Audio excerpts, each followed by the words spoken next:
kids gonna make you angry, man. Kids gonna frustrate you. That's what kids and teenagers do. Like they limit test. So if they limit test, you gotta also be mindful of how you come back. Like I said, I mean, I show my family episodes. We watch it together, different episodes of different shows, man. And one thing we try to pride ourselves on that, you know, being able to communicate and laugh and joke with each other. So I just try to just find that happy medium with them. You know, try to be overbearing.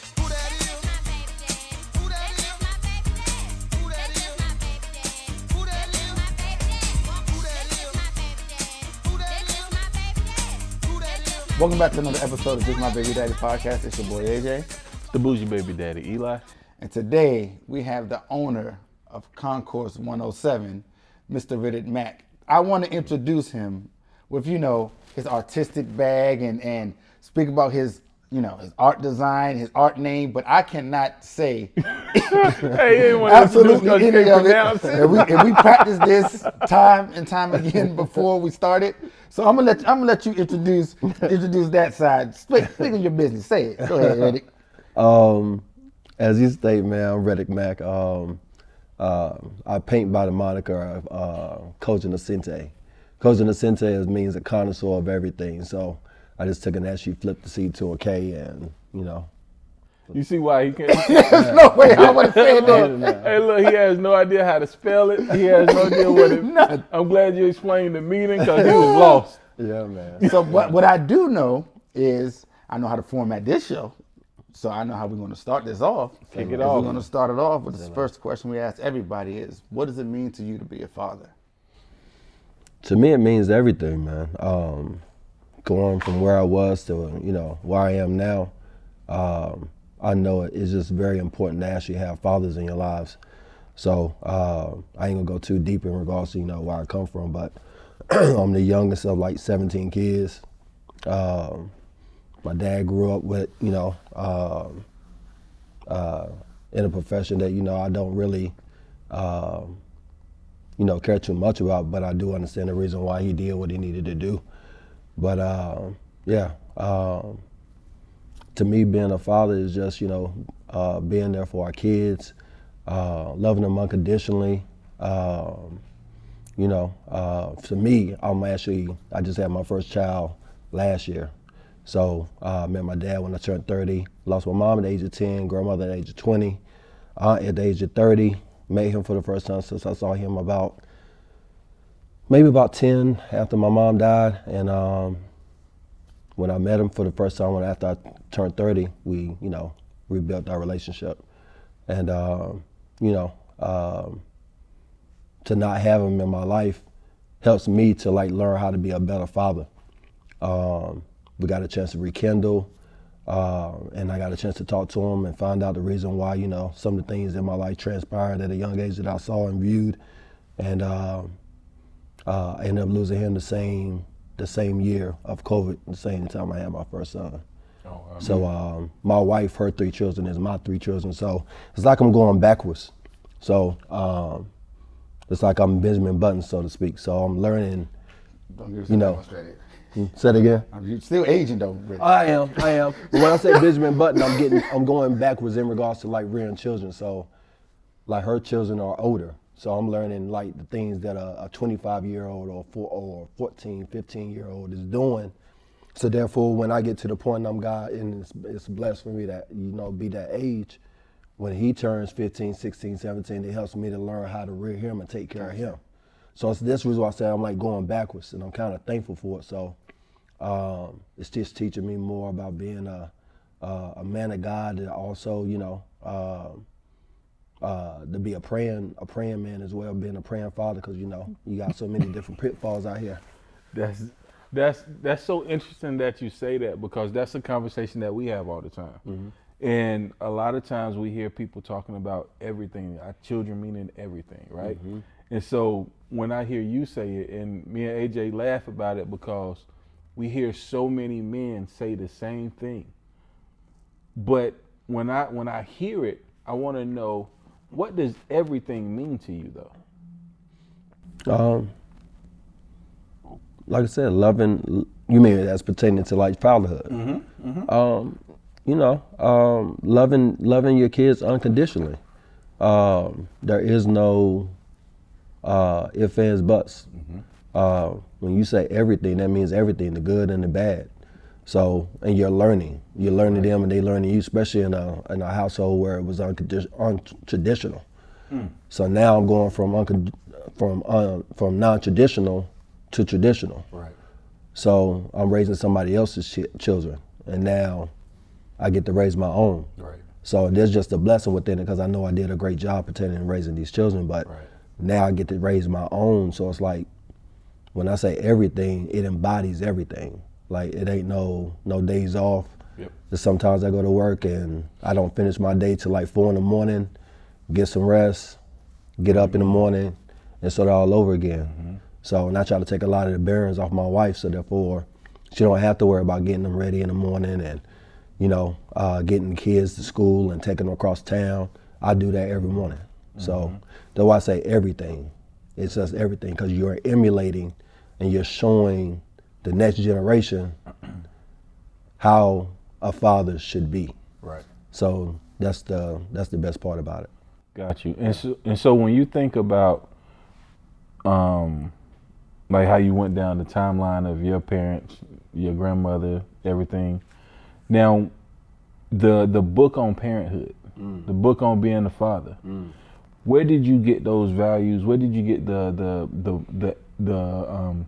let's say the instruction manual to how you wanted to be a father?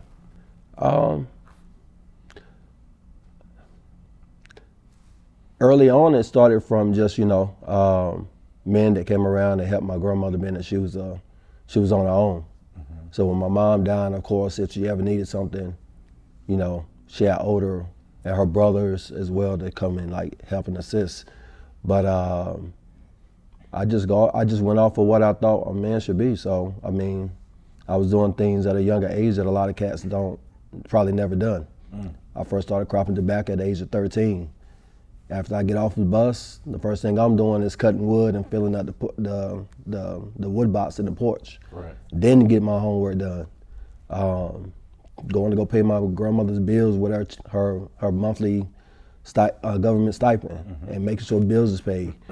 So, I mean, I just learned all of that. But as I got older, different mentors from my art teacher, Mr. Carl Mathis. He was one of the mentors as well that got me into like painting. Some other gentlemen as well who are now working in the mental health, behavioral health. So just different entities. My brothers as well, like being around y'all as well, and that whole camaraderie when I got to college and learning how, brothers should be, and how you build off each other and not tear each other down.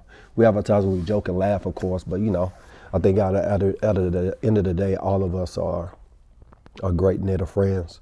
And I mean, you can't beat that at all, man.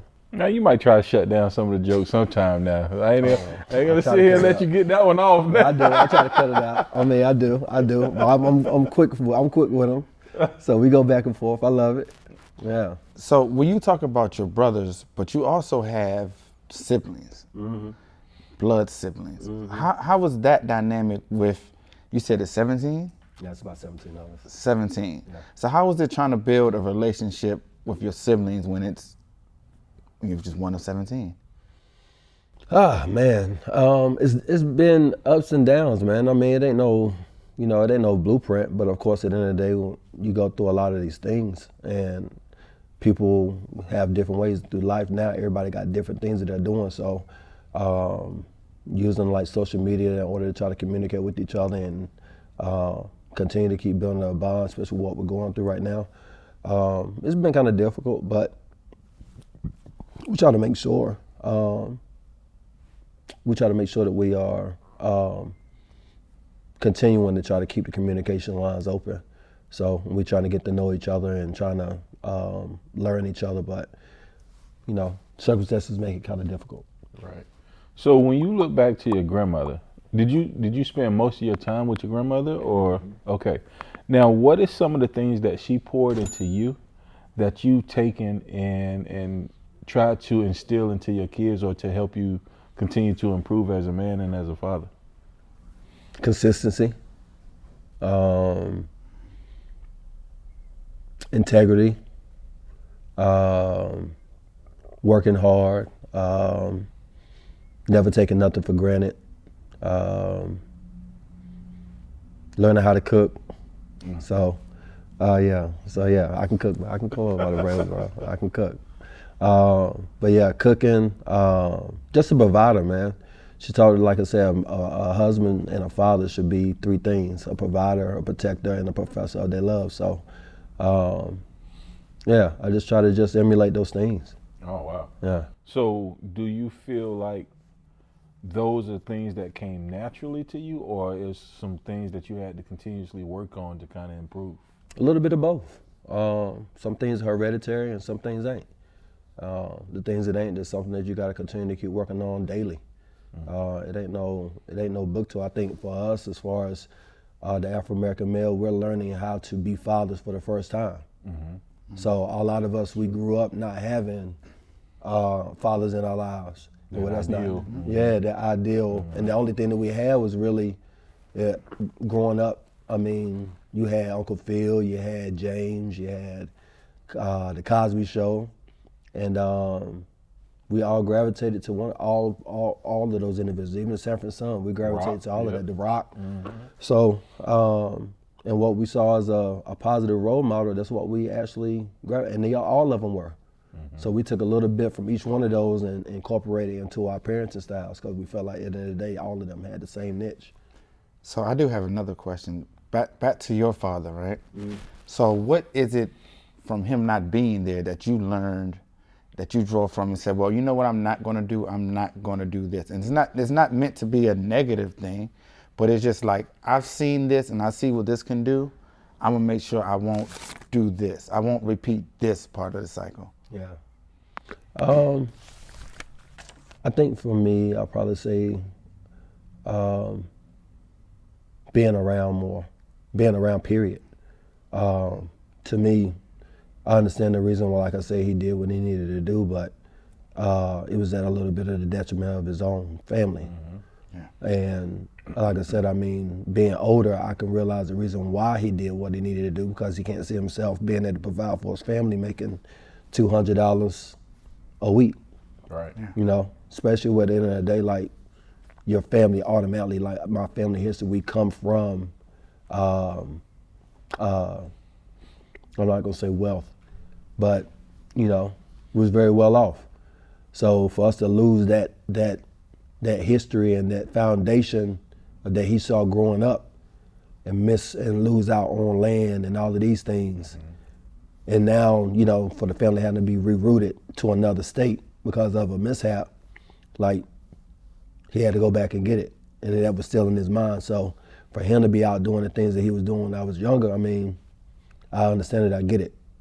So, but if it wasn't for my grandmother stepping in and leading me to a different path and showing me different, then I probably could have followed the same mistakes. Right. Because it's in me. So I saw it.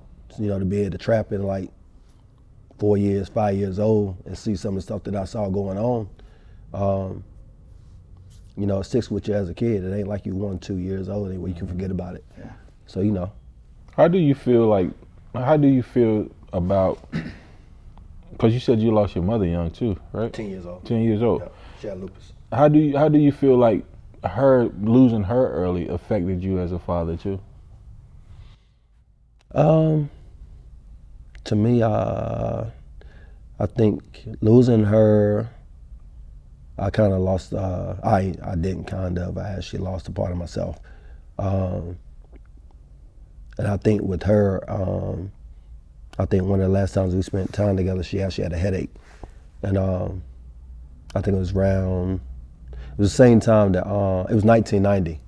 Matter of fact, it was February 1990 because Nelson Mandela was released in March. And yeah, she was just telling me, you know, some of the things that she had to endure. And like I explained to her, you know, although my father and her wasn't able to actually build that you know, that bond that I feel like at the end of the day two parents should have. They still loved each other regardless. So, you know, but things just happen for a reason. So, yeah, I'm still, I mean, it's kind of hard to answer that question. I got you. Yeah. No, I mean, I can only imagine the difficulty as far as answering that question. Yeah. But when you look at, because so you saying you went into a marriage with kids, right? Now, what was that process of integrating yourself in becoming a fatherly figure to them first and foremost? Like, what was that like? What was that transition like?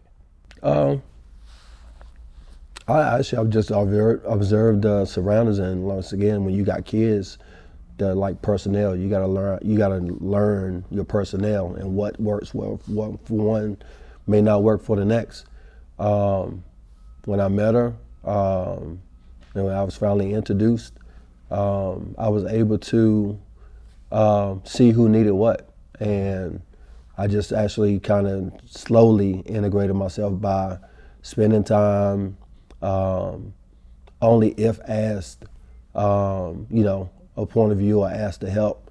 Because once again, I have to understand what they're going through as far as, you know, someone coming in and, you know, changing some of the things that their mom had put in place.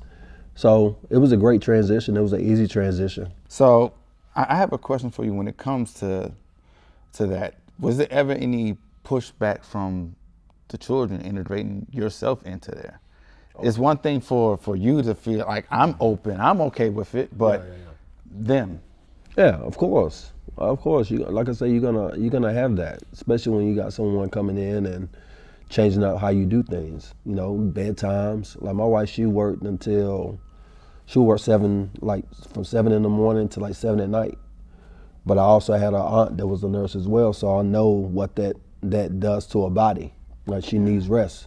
But it was times where I would manipulate my aunt and say, hey, can I get the keys to go here? And she would say, just so I can just leave her alone so she can get some rest, yeah, go get the keys. But I say to say this is that, I mean, I like to give you a scenario. And I know he don't mind me telling it, but my oldest, he had a situation where he came and tried to get a permission from her to like go and just ride out with one of his friends. And I had just got off work and I came by there to check on her, make sure that they had dinner before I go to my house, and make sure they were straight. And I called him as he was leaving. And luckily he didn't have his homework done, he didn't have his room clean. So I was like, you know, that's one thing that we talked about, making sure your room is clean and everything is straight before you go and leave. You take care of your home first before you take care of the streets.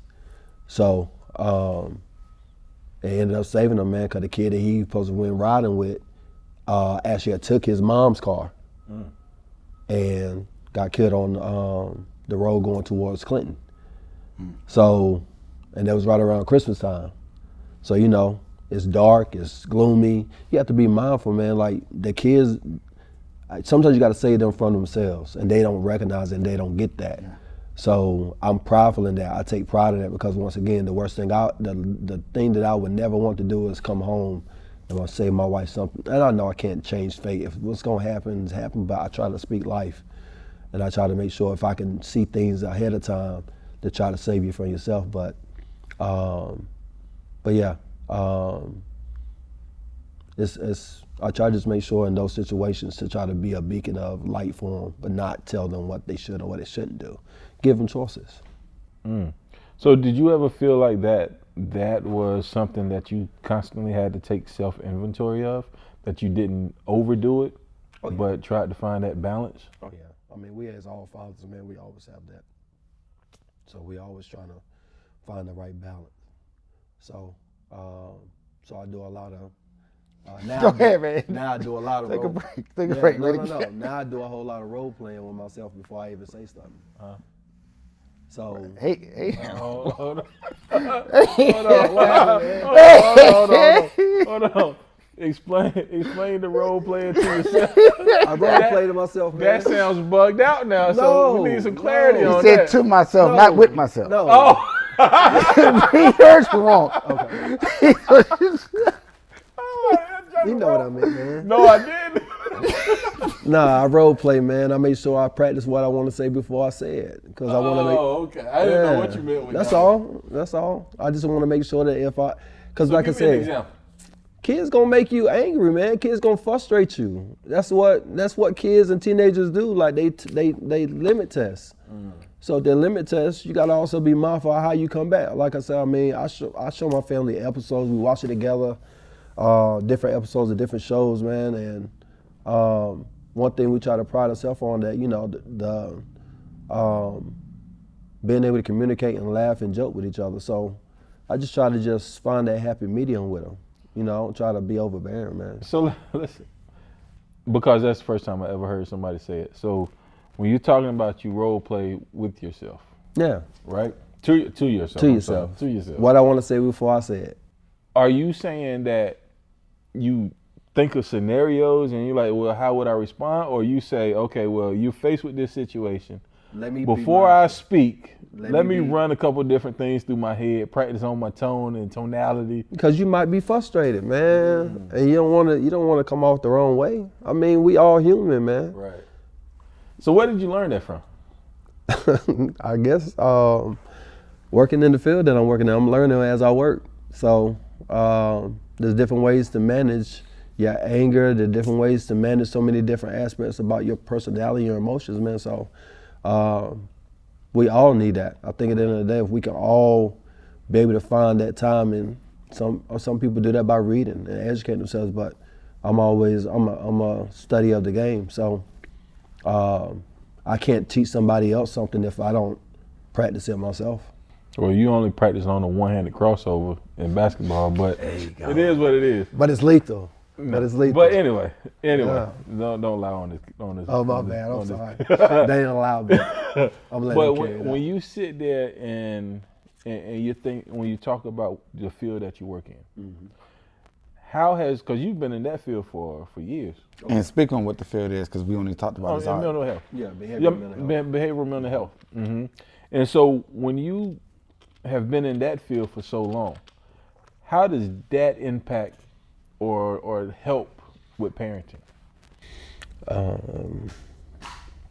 Because you're learning different ways in order to deal with different personalities. In a blended family, or just let alone in any family, you got different personalities.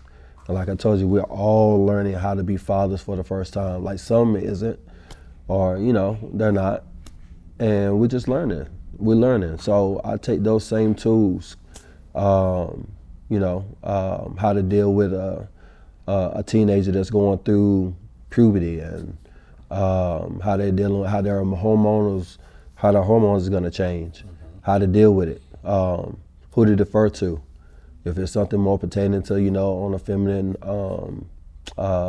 subject, then therefore I taper back and let my wife take lead. If it's something where at the end of the day pertaining to the child and he's to our son, or then she knows also to give me that same respect. But we come together afterwards and we talk about it, and then we make a decision. And sometimes I even, give them the option to also make some decisions for themselves as far as pertaining to the consequences of the rules that they may break. Right. So. Oh, wow. So let's speak about your youngest child. Now, I'm not going to say you were 18, 19 when you had your son. You were a little older, right? Do you think having your son later prepared you better, or do you think you were, as far as the maturity, as far as understanding and coming into a situation where it was already 3, did that prepare you? Definitely it prepared you. I think everything happens for a reason. Everything happens in its own time. So to me, I already knew what I wanted to do. I didn't want to have kids at a young age. So I wanted to do it when I felt like I wanted to, not because of what somebody else was doing, or they thought it was a fad, or I just tried to just be mindful. But me having them at a later age and being able to rear them and teach them, it just gives me a different outlook on life and a more profound look on life. So I take it in, I enjoy it every time that, you know, I have a chance to pick them up and do the things that I felt like at the end of the day a father's supposed to do that I didn't get. Right. So, you know, it's joys in it, man. I mean, the good definitely outweighs all the bad, man. I'll change 1,000 dirty diapers just so that I gonna spend time with them, man. So, and it's the same with them. So, you know, but it's a difference. Right. It's a difference when you got a baby. Yeah. Like when you got a baby, it's different, man. Like, so I got them at a younger age, but not at an infant stage. Yeah, and that's more so what I was talking about, because Yeah. when you said you came into, that's not like at birth. You know what I mean? So no matter how much you had to pour into them, that starting from the very beginning is takes different. more. It takes more out of you too, man. It takes so much more out of you, man. So rest, lack of rest, patience, all of that, man. So yeah, it's been fun though, man. It's definitely been fun. It's been enjoyable. So I got a question, because we had someone else who had they was in their 40s when they had their first child. And they said that, you know, while they love their child and they never regret it, they do wish they would have had a child younger, because they see the amount of energy that they don't necessarily have now that they had when they were younger. Do you ever feel anything like that, or is just, no, this is exactly when it should have been? I feel like that's how it should have been. I mean, yeah, I mean, it's just how things are meant, I guess. Right. Yeah. Nah. So when you think about, because I feel like we all as men do a self-inventory constantly. Do you feel like there are things that you need to continuously work on to help improve you as a father? I mean, we're all learning, continue to learn. So, I mean, you're not gonna get it right. Like I said, we're all just learning. Right. What is something, so when we're saying not gonna get it right, because we, like for me, one of the biggest things that I had to work on or continues to work on is how I deliver whatever messages I'm trying to deliver. Deliver it a little gentler, or deliver it a little bit more digestible. And so, like, I always have to sit back and like, you know what? Maybe I need to role play to myself sometimes, or It helps, man. you know, stuff like that. That helps. But are there any other things that you can take from your field, that pieces of advice that can help other men when they're trying to, you know, help improve their parenting, improve them being as a father? What kind of tips can you give? I mean, for one, I mean, from not just from a work-related standpoint, but from a mental and emotional and physical, just being able to have an outlet. My outlet is art. My outlet is playing basketball.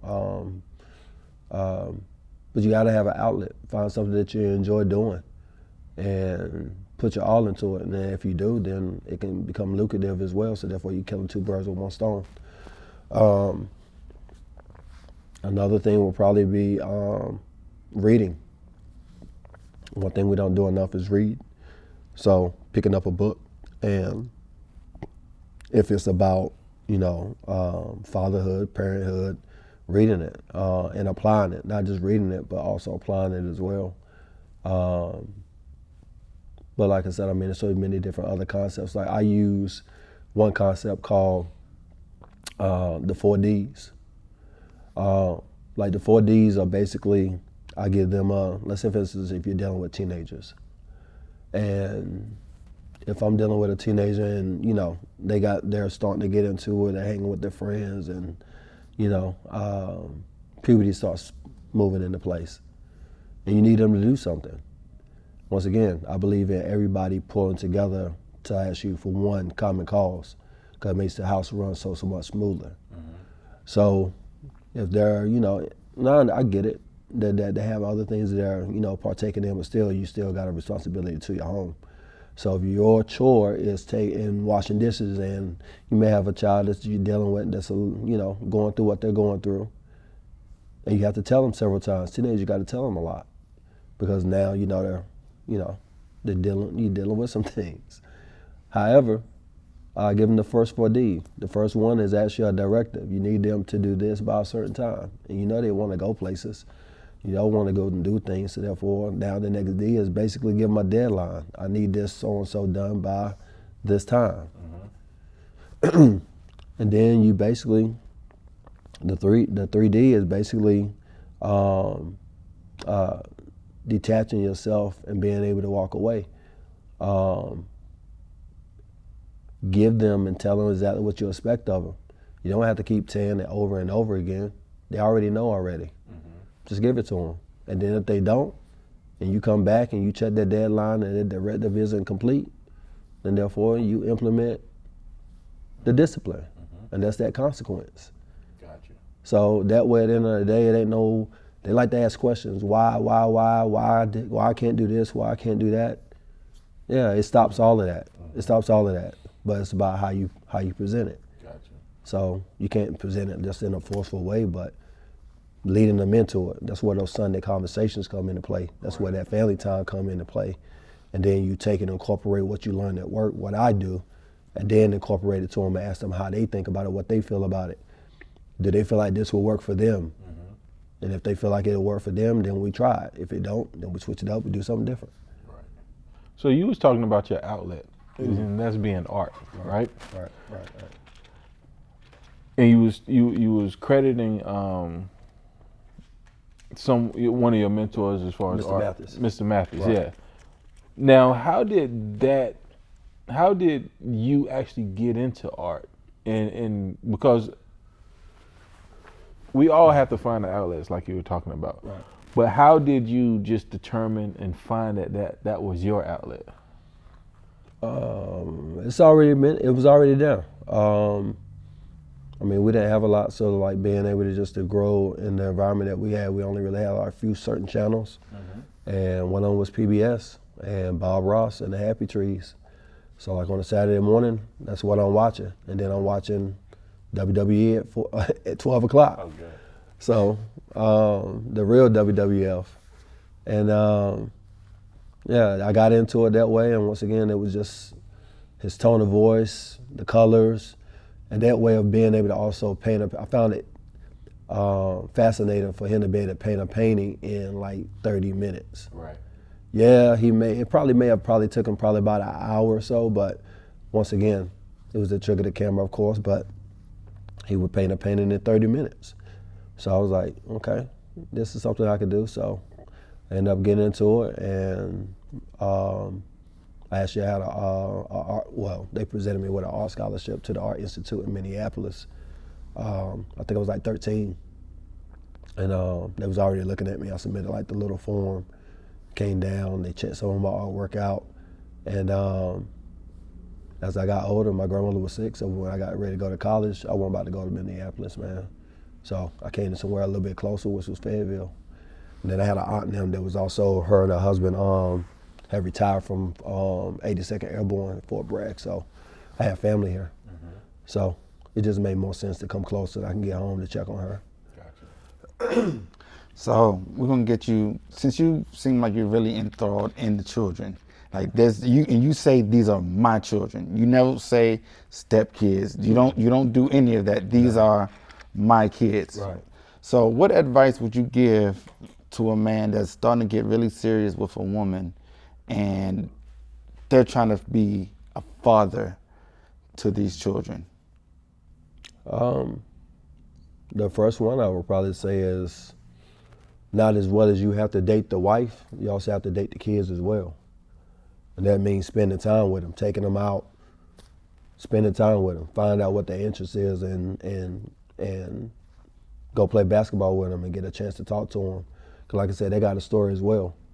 So, I think kids don't get a chance to actually get that opportunity for two things. But One is just the mom is a little bit more precautious about who she brings around her children, which is, rightfully so, and that's understandable. And then the male doesn't present himself in a way where he's worthy of the opportunity to meet the kids. So I came with a plan. So I came with a purpose. I ain't come to bring drama. I ain't come to bring a headache. I came with a purpose to tell you at the end of the day, like, it takes two, whether it's 2 females, 2 males, it don't matter what it is. It takes 2 or 3 or 4 or whatever, as far as a village, to make things happen. Right. And if you see someone that's out there, that's trying to do the best that she can, and she's a great woman, I mean, it don't take hard to find. It don't take that long and that hard to find it. You just got to know at the end of the day what you're looking for. And I mean, everybody isn't as blessed. So you got to be able to actually, you got to be able to do stuff with them. Do stuff with them and spend time with them and foster that relationship. So if you don't foster that relationship, then it's definitely not going to work. So that would be one thing I would say and propose to them. I would say also, don't force the situation. Let the situation come to you. You want to try to make things work, but then too, you got to just pull back sometimes. You got to pull back sometimes and let the situation come to you, not you just coming in and trying to change everything. Patience is key. So they're gonna make mistakes. If they make mistakes, then not to the point of breaking them down, but tell them why they're being consequenced. Explain to them, okay, the proper way to do something. Teach them and show them, okay, this is how you put this is how you put the dishes in the dishwasher. You got to teach them, and if you ain't teaching them, then you ain't doing them, just scolding them. So you got to teach them, and that's why I say they're gonna respect it more. That's why I say when you'll know at the end of the day, you don't have to try to demand respect. If you're doing what you're supposed to do, you're gonna get it regardless. Right. So when we get you out of here on this one, but when you're finally laid down to rest, and we ain't talk. I don't want to talk about none of that. No, it's always inevitable. That one. I ain't say tomorrow. I know, but I'm just saying I don't like talking like stuff like that. But we all think about our legacy. Yeah. What do you want your legacy as a father to be? It ain't about what I think it should be. It's about the body of work. So, I mean, basically it's their perception. And I know that their perception is a good one, so I can't really answer that question because it's not about me. It's about making sure that at the end of the day I teach so they can teach their kids, because I'm not going to be here forever. That is a legacy. Well, I mean, I get it. Yeah. That's literally the definition of a legacy. So cut like, that. what do you need? So cut that. So No, cut we're that. not cutting that. You gotta cut that. No, because that is a legacy. Literally a legacy. Hey, hold on. You gotta cut that one out, Hey, AJ, he was trying to get super deep and philosophical. He didn't even realize he was actually answering the question. I was, man. But I'm just saying. But no, Like, that's dope. you want to leave something for them. Yeah, like, I know, but I want them to what would you want them to think of when they think of you? that I love them unconditionally. That, I mean, I would die for them. That, there's nothing that I wouldn't do for them. That's the legacy you want to leave. That's the other part of your Yeah, that's part of it. I want to also lead them I want to get to the point where I lead them something where these things that I get up in the middle of the night and do are going to benefit them in the long run. Like my gift to create is telling people stories. So, like I said, I mean, from my 20-point questionnaire that they answer, and now they got a part, they have a piece of themselves, and then I show them how they ensure it as well. So I'm teaching that aspect to the kids now. So therefore, this right here can actually be fruitful one day. So that's how, Ernie Barnes became. So I'm just trying to make sure at the end of the day that I leave the world better than what I left it. I mean, when I got it. There you go. Look. That's your legacy. That is your legacy. These guys. But nah, look, all joking aside, man, for you to take the time, drive up, sit down with us, share your art. Where can they find your art? You can find it at Concourse 107 on IG. Got you. And sharing your story, man, thank you. Thank you. We really appreciate it. Appreciate y'all having me, man. It's definitely been a great experience, man. So I want to say congrats and kudos to both of y'all, man. Y'all definitely are providing a platform to highlight black fathers, man, or just fathers, period. And what y'all doing should definitely be commended. And once again, make sure you go and subscribe. Make sure you go and follow these two guys, man. They're doing some amazing work out here. So salute to y'all, man. Appreciate it. Yeah, we the shiz. Nah, but thank you, bro. Yeah, you're welcome, man. Appreciate it. My dude.